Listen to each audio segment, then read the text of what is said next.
Hello नमस्कार। आशा करता हूं आप सब अच्छे होंगे और आपकी स्टडी भी अच्छी चल रही होगी। एजुकेशन फैक्ट्री के ऑनलाइन प्लेटफॉर्म पे आप सबका स्वागत है और आज हम ऐसा टॉपिक डिस्कस करने वाले हैं, जनगणना 2011 की जनगणना डिस्कस करेंगे। आप कोई सा एग्जाम उठा के देख लेना, जैसे सेंट्रल लेवल का हो, एसएससी का हो, रेलवे का हो या स्टेट लेवल का हो, हर एक एग्जाम में आपको इससे कोई ना कोई क्वेश्चन देखने को जरूर मिलेगा।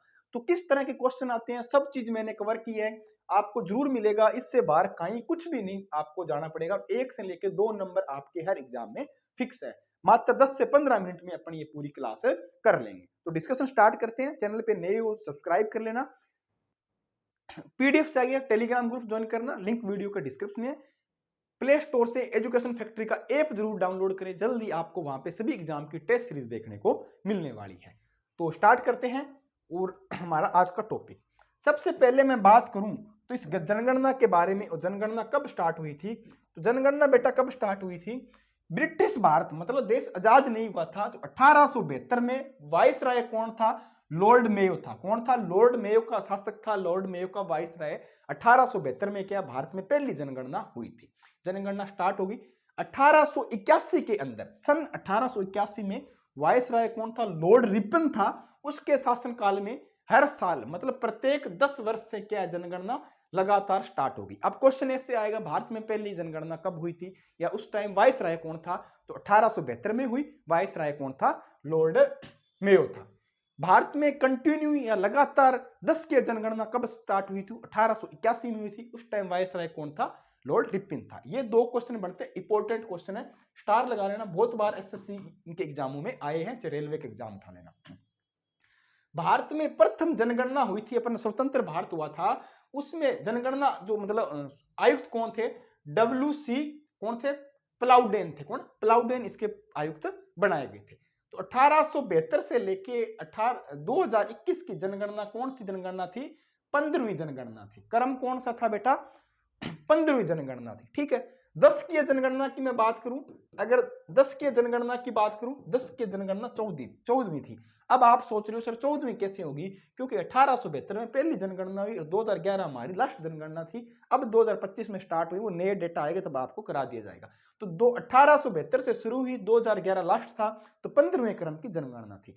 10 की जनगणना के बारे में पूछा जाए तो 10 की जनगणना मतलब तो 10 साल के अंतराल से हो रही थी, तो वो 1881 में शुरू हुई थी। तो 14वें क्रम की 10 की जनगणना हो जाएगी। ठीक है। स्वतंत्र भारत की कौन से क्रम की जनगणना थी, तो स्वतंत्र भारत की जनगणना की बात करूं तो 7वीं जनगणना थी। जब हमारा देश 1947 में आजाद हो गया था, तो उस जनगणना को क्या है, स्वतंत्र जनगणना की बात करें तो 7वीं जनगणना थी। ठीक है, यहां तक क्लियर। अब 1911 से लेके 1921 के बीच में जो जनगणना का टाइम था, उस टाइम क्या, प्रथम विश्व युद्ध भी था, बहुत तरह की महामारियां थी। तो उस काल को क्या बोलते हैं, महाविभाजक जनगणना का काल बोलते हैं। क्या बोलते हैं बेटा, आपसे पूछ जाता है कि जनगणना का महाविभाजक वर्ष कौन था मतलब कौन से टाइम जनगणना सबसे कम वृद्धि हुई थी, न्यूनतम वृद्धि किस सन में हुई थी, या कौन सी जनगणना में न्यूनतम वृद्धि हुई थी या जनगणना कम रही थी। तो वो था 1911 से लेके 1921 वाला। क्यों था, प्रथम विश्व युद्ध था, बहुत तरह की महामारियां फैल गई थी विश्व में, तो लोगों की जनगणना बढ़ने की बजाय क्या है, घटी थी। अब कौन सी टाइम जनगणना का विस्फोट हुआ वो भी अपन पढ़ेंगे। तो आप सबको पता है जनगणना का विस्फोट कब हुआ था, कोरोना के टाइम हुआ था। दिन दोगुनी रात चौगुनी बढ़ी थी, लोगों ने भाई जनगणना लेवल दबा के बढ़ाया, और भारत में तो पूछो ही मत कितनी जनगणना बढ़ी थी, और कोई काम ही नहीं बचा, सिर्फ एक ही मिशन था, अब की बार जनसंख्या भारत को नंबर 1 पे लाना, और लोगों ने लाके छोड़ दिया, चीन को भी पीछे छोड़ दिया हमने। ठीक है। तो भारत की जनगणना 2011 की बात करें तो कौन सी जनगणना थी, 15वीं जनगणना थी। 10 के अकॉर्डिंग 14वीं थी, और स्वतंत्र भारत की 7वीं जनगणना थी। हमारे उस टाइम आयुक्त कौन थे, तो आयुक्त कौन थे, चंद्रमौली साहब हमारे आयुक्त थे। कौन थे, आयुक्त थे। थीम क्या थी, हमारी जनसंख्या हमारा भविष्य, हमारी जनसंख्या हमारा भविष्य, हमारी जनगणना हमारी जनसंख्या हमारा भविष्य, इसकी क्या थी, थीम थी। ठीक है। तो 15वीं जनगणना, उस टाइम कितनी जनगणना हुई थी भारत के अंदर, पॉपुलेशन कितनी थी, टोटल जनसंख्या कितनी थी, तो 121 करोड़ क्या ही जनसंख्या थी, और हम दूसरे स्थान पे थे विश्व में, पहले स्थान पे चीन था। अब जनसंख्या आएगी तो हम विश्व में पहले स्थान पे पहुंच जाएंगे, ये मुझे पूरी उम्मीद है। आपका बहुत बड़ा इसमें योगदान रहने वाला है। तो हमारा जनसंख्या हमारा भविष्य थीम थी, चंद्रमौली आयुक्त थे, 15वीं जनगणना थी, और 121 करोड़ जनसंख्या थी। अब क्वेश्चन यहां से मेन स्टार्ट होते हैं कि क्वेश्चन किस तरह के आएंगे वो अपन देखेंगे। 1991 से लेके 2001 के दौरान जनसंख्या कितना परसेंट वृद्धि हुई थी, तो 21.54% की 10 के वृद्धि हुई थी। ठीक है, कितनी? 21.54% की 10 के वृद्धि कब हुई? 1991 से लेके 2000 के बीच में। और 2001 से लेके 2011 के बीच कितनी परसेंट वृद्धि हुई? 17.7%। 10 के वृद्धि, 10 के मतलब 10 सालों में कितनी जनसंख्या बढ़ी थी। ठीक है, अब बात करते हैं भारत 2011 की जनगणना हुई, इसमें पुरुष कितने थे? तो पुरुषों की संख्या बेटा 51.57% थी और महिला कितनी? 58.53%। इसमें महिलाओं की संख्या थी, मतलब महिलाएं कम थी और पुरुष ज्यादा थे, मतलब ठीक है। अब चलते हैं मेन क्वेश्चन, और क्वेश्चन हमारे यहां से स्टार्ट होगा। तो सबसे पहले क्षेत्रफल की दृष्टि से बड़ा राज्य कौन सा है? राजस्थान है। सबसे छोटा राज्य गोवा, आप सबको पता है। केंद्र शासित प्रदेश कौन सा है? सबसे बड़ा लद्दाख है। और सबसे छोटा केंद्र शासित प्रदेश की बात करूं तो लक्षद्वीप है, सबसे छोटा है। ये तो होगी क्षेत्रफल की दृष्टि। अब जनसंख्या की दृष्टि से देखें तो कौन है सबसे बड़ा? तो जनसंख्या में सर्वाधिक किसका परसेंट है, योगदान है? तो उत्तर प्रदेश का सबसे बड़ा योगदान है। तो कैसे याद रखोगे? उत्तर प्रदेश, फिर महाराष्ट्र और बिहार और पश्चिम बंगाल। उमा बिहारी के प्यार में अंधी हो गई। ठीक है, उमा बिहारी के प्यार में पागल हो गई या अंधी हो गई। तो उमा से क्या होगा? उमा उत्तर प्रदेश और महाराष्ट्र, उमा बिहारी मतलब बिहार के प्यार में अंधी हो गई या पागल हो गई, कुछ भी याद रखना, पागल हो गई मतलब पश्चिम बंगाल। तो सबसे ज्यादा जनसंख्या कहां है? उत्तर प्रदेश में 16.51%, महाराष्ट्र में 9.28%, बिहार में 8.6% और पश्चिम बंगाल में 7.54%। सबसे ज्यादा जनसंख्या परसेंटेज इन राज्यों में निवास करता है। न्यूनतम कहां पे है? सबसे कम कहां है? सिक्किम के अंदर सबसे कम है, 0.05% क्या जनसंख्या सिक्किम में। मिजोरम में कहां पे कितनी? 0.09%। अरुणाचल प्रदेश में 0.11 और गोवा में 0.12%। परसेंटेज के अकॉर्डिंग बात हो रही है, नंबर के अकॉर्डिंग बाद में बात करेंगे, पहले मैं परसेंटेज के अकॉर्डिंग बात कर रहा हूं। ठीक है तो हमने सबसे ज्यादा और सबसे कम परसेंटेज निकाल के देख लिया है। अब 10 की वृद्धि सबसे ज्यादा कहां पे हुई है? कौन से राज्यों में सबसे ज्यादा जनसंख्या बढ़ी है? तो सबसे ज्यादा मेघालय में बढ़ी है। कितनी? 27.9%। क्वेश्चन ऐसे ही आते हैं, डायरेक्ट आंकड़े वाले क्वेश्चन आते हैं। अब वो क्वेश्चन का टाइम चला गया, तो ये क्वेश्चन आपको जरूर एग्जाम में देखने को मिलेंगे। तो मेघालय में कितनी? 27.9% क्या है बेटा? जनसंख्या बढ़ी है। अरुणाचल प्रदेश में कितनी है? 26.02% क्या है? 26.03% अरुणाचल प्रदेश में बढ़ी है। बिहार में कितनी? 25% बढ़ी है। और मिजोरम में कितनी है? 23.50% क्या जनसंख्या वृद्धि हुई है। परसेंटेज के अकॉर्डिंग बात हुई। न्यूनतम लिंगानुपात की बात करें, भारत का लिंगानुपात कितना है? 943 है। ठीक है, टोटल लिंगानुपात भारत का कितना है? 943। सबसे कम हरियाणा का है लिंगानुपात, कितना? 879। ठीक है, कितना है? 879। मतलब भाई साहब हरियाणा के अंदर कितने लोग कुंवारे रहेंगे? 21 लोग, मतलब रांडे रहेंगे, कुंवारे रहेंगे, छड़े रहेंगे, जिनकी शादी होने नहीं वाली है, मतलब जिनकी शादी नहीं होंगी। ठीक है, सिक्किम में कितने रहेंगे? ठीक है, सॉरी 21 क्या? 121 लोग, 21 क्या सॉरी 121 हजार लोगों पे जन होती है, सॉरी कितने हजार लोगों पे होती है। तो कितने? 121 लोग कुंवारे रहेंगे। सिक्किम में 110 कुंवारे रहेंगे, मतलब 890 है। पंजाब में 895। और उत्तर प्रदेश वालों तुम क्या सोच रहे हो? तुम्हारी जनसंख्या ज्यादा, तो क्या तुम भी 88 लोग क्या बेटा तुम्हारे रहने वाले हो? तुम्हारी 912 ही है। ठीक है, तो ये जनसंख्या वहां की लिंगानुपात है। तभी तो राजस्थान सॉरी हरियाणा से क्या है? बेटी बचाओ बेटी पढ़ाओ आंदोलन शुरू किया गया 2015 में, प्रधानमंत्री जी द्वारा पानीपत से शुरू किया गया। ठीक है, तो हरियाणा में कितनी है? 879 जनसंख्या सॉरी लिंगानुपात रहने वाला है। अब मैं बात करूं आयु में सर्वाधिक लिंगानुपात कहां पे है? सर्वाधिक लिंगानुपात अरुणाचल प्रदेश में सबसे ज्यादा लिंगानुपात आयु मतलब 0 से 6 वर्ष की जो छोटे बच्चों की आयु है, वहां का लिंगानुपात सबसे ज्यादा कहां है? अरुणाचल प्रदेश का 972 है। मिजोरम का कितना है? 970 है। मेघालय का 970 और छत्तीसगढ़ का 969। तो सबसे ज्यादा कहां का है? 0 से 6 वर्ष के आयु का लिंगानुपात अरुणाचल प्रदेश, आपको याद रखना है। न्यूनतम लिंगानुपात कहां है? 0 से 6 वर्ष का छोटे बच्चों की बात करें तो सबसे कम कहां? हरियाणा में 834, पंजाब के अंदर 846, राजस्थान के अंदर 888 और गुजरात में 890। ठीक है, तो ये होगी न्यूनतम लिंगानुपात की बात।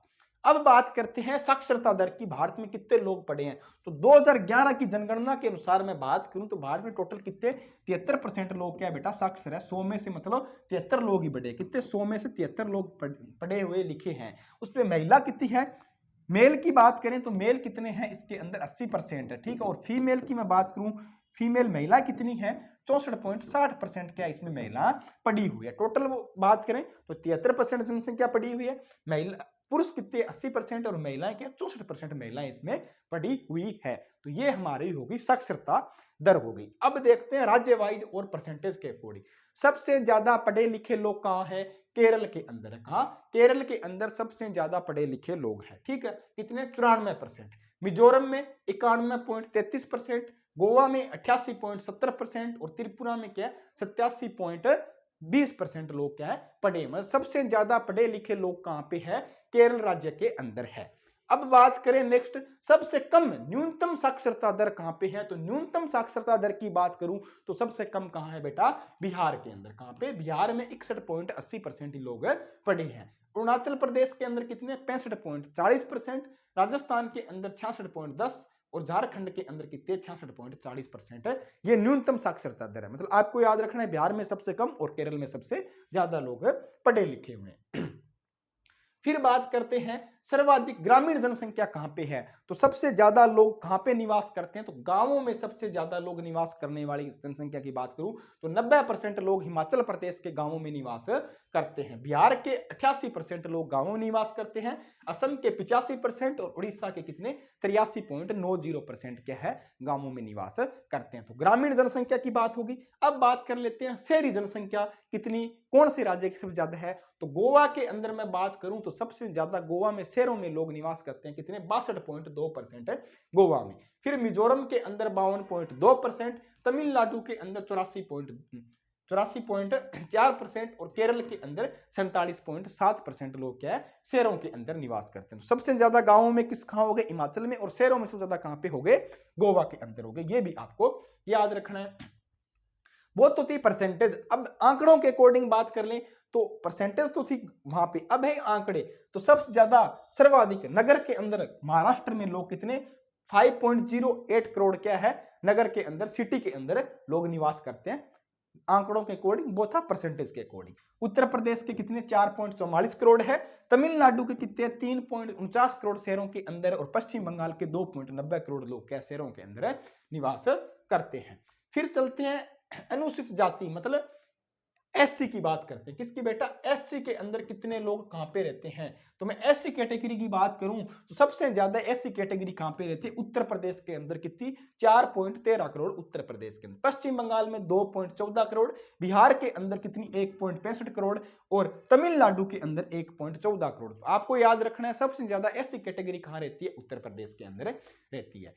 अनुसूचित जाति का परसेंटेज देखें, परसेंटेज के अकॉर्डिंग देखें एससी कैटेगरी, तो सबसे ज्यादा परसेंटेज कहां पे है बेटा, पंजाब में 31.9% है, हिमाचल में कितना है 25.2% है, पश्चिम बंगाल में 23% है और उत्तर प्रदेश में 20.7% है। ये है परसेंटेज। पहले देखिए अपने आंकड़े। तो परसेंटेज के अकॉर्डिंग ऐसी पूछी जाए तो पंजाब में, और आंकड़ों के अकॉर्डिंग पूछ जाए तो पश्चिम बंगाल में।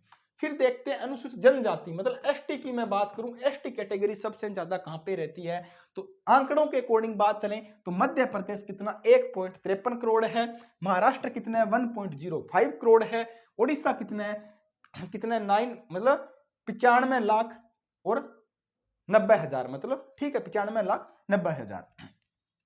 और राजस्थान के अंदर कितना है, राजस्थान के अंदर बात करें तो राजस्थान के अंदर बेटा कितना है 92.38 करोड़ में नहीं है, ये लाख में है, ठीक है, यहाँ पे आएगा लाख, ठीक है, यहाँ लाख में है क्योंकि ऊपर वाला करोड़ में था, ठीक है, ये है लाख में।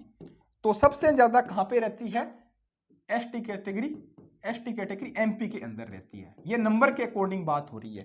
फिर देखेंगे अपन इनकी किनकी अकॉर्डिंग, परसेंटेज के अकॉर्डिंग देखूं तो परसेंटेज सबसे ज्यादा कहां है, मिजोरम में सबसे ज्यादा एसटी कैटेगरी रहती है, ठीक है, मिजोरम में परसेंटेज के अकॉर्डिंग 94.4% एसटी कैटेगरी कहां है, मिजोरम में है। नागालैंड में क्या है, कितनी है बेटा 86.5% है, और मेघालय में क्या है 86.1% है, अरुणाचल प्रदेश में क्या है 68.8% क्या है नागालैंड अरुणाचल प्रदेश में। अब मैं बात करता हूं, अगर एक क्वेश्चन और है, अगर आपसे पूछ लिया जाए सर्वाधिक मतलब अगर बात करें अपन कि नेगेटिव ग्रोथ कहां पे रही है, सब जगह जनसंख्या बढ़ी है, एक ऐसा राज्य है भारत का, अगर मैंने आपको नहीं लिखा है तो लिखा देता हूं, न्यूज सॉरी कौन सा राज्य बेटा, लिखो नागालैंड। कहाँ है?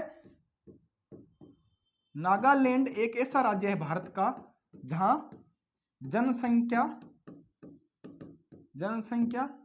वृद्धि नहीं हुई है, जनसंख्या में भारी गिरावट आई है, भारी गिरावट देखने को मिली है। मतलब वहां क्या है, नेगेटिव ग्रोथ रेट रही है। क्या है? नेगेटिव ग्रोथ रेट कहां पे रही है? तो राजस्थान का, भारत का एक ही राज्य है। नेगेटिव ग्रोथ रेट के बारे में बात करें, ग्रोथ रेट के बारे में बात करें, ग्रोथ रेट के बारे में बात करें तो कौन सा राज्य होगा भारत का? नागालैंड। जरूर याद रखना है, सब जगह जनसंख्या बढ़ी है और नागालैंड में क्या नेगेटिव ग्रोथ रेट रही है, यहाँ जनसंख्या बढ़ने की बजाय क्या है, जनसंख्या घटी है। तो ये पॉइंट भी आपको याद रखना, स्टार लगा लेना। बाकी मैंने आपको SC ST परसेंटेज हो गया, साक्षरता दर होगी, लिंगानुपात हो गया, सब चीज करा दी और एग्जाम में इससे क्वेश्चन बाहर नहीं जाएगा। आपको कहीं ना कहीं जरूर एक एग्जाम में क्वेश्चन देखने को मिलेगा। वीडियो अच्छी लगी तो लाइक करना, अपने फ्रेंड सर्किल में शेयर करना और PDF आपको टेलीग्राम ग्रुप में मिल जाएगी। ठीक है? रेलवे का कोई सा एग्जाम दो, क्वेश्चन यहां से मिलेगा। और आजकल ऐसे क्वेश्चन आते हैं, ये पूछते हैं या परसेंटेज पूछते हैं, आंकड़े पूछते हैं, क्षेत्रफल के अकॉर्डिंग बात करते हैं या साक्षरता दर के अकॉर्डिंग बात करते हैं, लिंगानुपात के अकॉर्डिंग बात करते हैं। तो सारी चीजें मैंने आपको करा दी है। तो इसी तरह की आपको time to time more informative class मिलती रहेगी। चैनल को जरूर सब्सक्राइब करना और टेलीग्राम ग्रुप ज्वाइन करना, प्ले स्टोर से एजुकेशन फैक्ट्री को ऐप को जरूर डाउनलोड करना। आज के लिए इतना ही, मिलते हैं नेक्स्ट वीडियो में नेक्स्ट अपडेट के साथ, तब जुड़े रहें। जय हिंद, धन्यवाद।